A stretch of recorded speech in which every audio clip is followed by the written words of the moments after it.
Aujourd'hui, je vais commencer cet épisode par une question. Une question que beaucoup de femmes se posent après une relation toxique. Une question qui fait aussi souvent très mal. Comment ai-je pu encore retomber dans une relation toxique?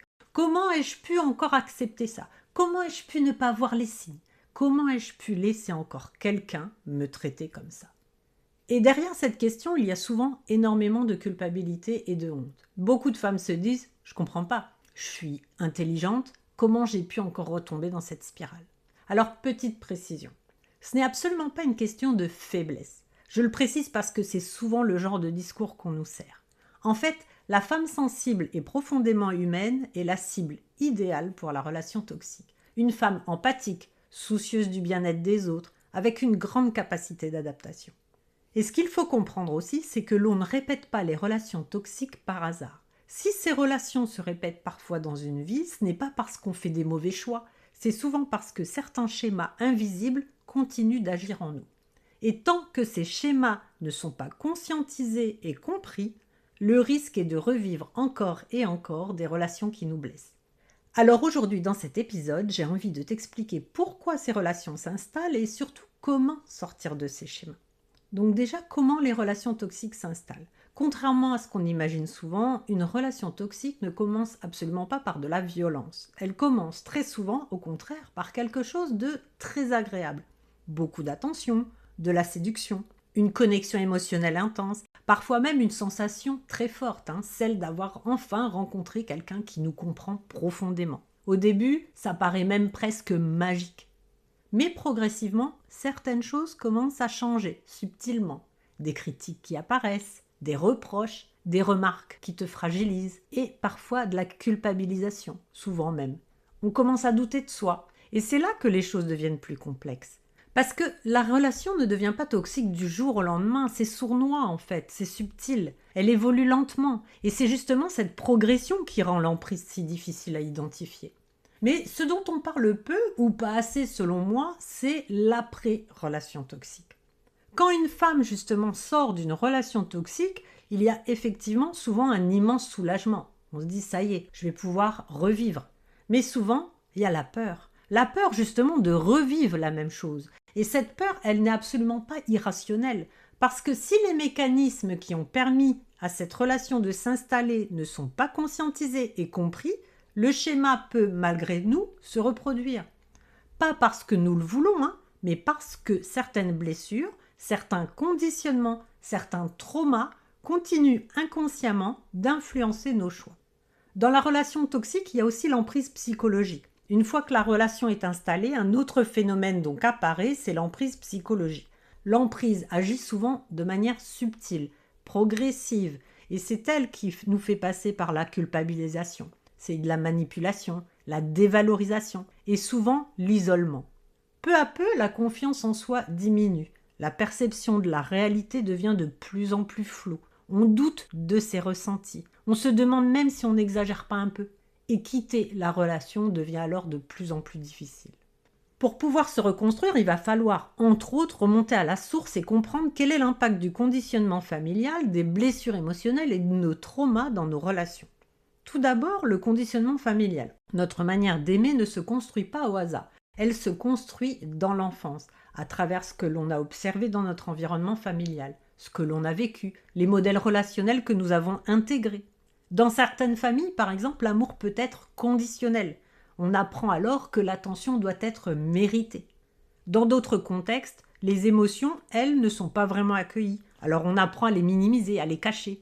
Et parfois aussi, les conflits ou les dynamiques relationnelles difficiles, et donc insécurisantes pour l'enfant, sont tellement normalisés qu'ils deviennent familiers. Et lorsque ces modèles s'inscrivent très tôt dans notre construction, ils peuvent influencer notre manière d'aimer à l'âge adulte. On peut alors, sans s'en rendre compte, confondre intensité émotionnelle et amour, ou même croire qu'une relation difficile est tout à fait normale. Il faut prendre en compte également l'impact des blessures émotionnelles et des traumatismes de l'enfance. Certaines blessures émotionnelles ou traumatismes vécus dans l'enfance peuvent avoir un impact très important dans notre manière d'aimer et dans notre manière d'interagir dans nos relations. Dans les blessures émotionnelles les plus fréquentes, on retrouve par exemple la peur de l'abandon, le besoin d'être aimé à tout prix, le sentiment de ne pas être assez, ou encore un besoin très fort de validation extérieure. Ces blessures ne sont absolument pas des faiblesses, hein. Elles sont le résultat d'expériences vécues plus tôt dans la vie auprès de son environnement.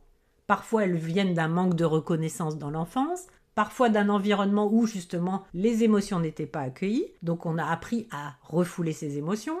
Et dans certains cas, elles peuvent aussi être liées à des traumatismes vécus très tôt, des violences, des humiliations, de l'instabilité ou un climat familial très insécurisant. Quand on grandit dans ce type de contexte, en fait, on peut intégrer sans même s'en rendre compte certaines croyances profondes. Par exemple, qu'il faut mériter l'amour, il faut s'adapter pour être aimé, ou que ses besoins passent après ceux des autres. Et lorsque ces blessures ou ces traumatismes restent inconscients, ils influencent nos choix relationnels à l'âge adulte. Ils nous poussent à tolérer des comportements qui ne sont absolument pas respectueux de nos besoins. Non pas parce que nous le voulons, mais parce que certaines dynamiques nous semblent au fond familières.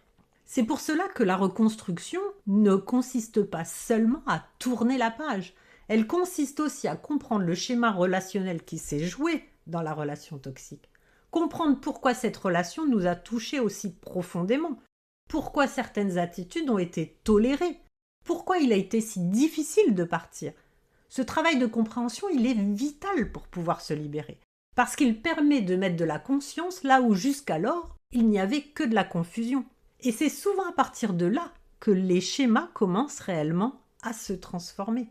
Et pour pouvoir justement initier sa reconstruction, il est important aussi de comprendre sans se culpabiliser. Il y a une chose qui me semble vraiment essentielle à rappeler. La responsabilité de la violence appartient toujours à celui qui l'exerce, toujours. Mais comprendre son propre fonctionnement reste une étape importante dans la reconstruction. Pourquoi ? Parce que cela permet de reconnaître ses vulnérabilités, de comprendre ses propres schémas relationnels et progressivement de poser des limites plus claires. Comprendre ne signifie pas se blâmer. Comprendre, c'est reprendre du pouvoir sur sa vie. Mais ce qu'il faut retenir, c'est que quand on comprend ces schémas relationnels, justement, c'est à partir de là que quelque chose commence vraiment à changer. On devient plus attentif à certains signaux, on repère plus vite les dynamiques déséquilibrées, on apprend à écouter ses ressentis. Et surtout, on développe une relation plus solide avec soi-même. C'est souvent à partir de là aussi que les relations commencent réellement à se transformer. Donc pour conclure, se reconstruire après une relation toxique est un véritable processus, un chemin qui demande du temps, du courage aussi, et surtout beaucoup de douceur envers soi-même. Mais il y a une chose vraiment importante à comprendre. Sortir de la relation n'est souvent que la première étape. La vraie reconstruction commence lorsque l'on accepte de regarder ce qui s'est joué vraiment dans cette relation.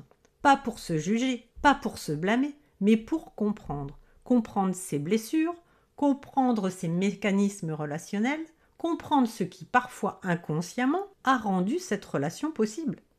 Parce que c'est cette conscience qui permet peu à peu de sortir des schémas répétitifs. Et lorsque ce travail commence, quelque chose change profondément. On ne cherche plus quelqu'un pour combler un manque, on apprend d'abord à se respecter soi-même, et à partir de là, il devient possible de construire des relations différentes. Des relations où l'amour ne se confond plus avec la peur, ni avec la dépendance, mais avec le respect, la liberté et la conscience. Et c'est souvent là que la vraie transformation commence. Si cet épisode t'a parlé, prends le temps d'y réfléchir. Et surtout, rappelle-toi une chose importante. Tu ne répètes pas les relations toxiques par hasard, mais tu peux sortir de ces schémas répétitifs. Je te retrouve très bientôt dans un prochain épisode d'Éveil et Résonance. Merci pour ton écoute.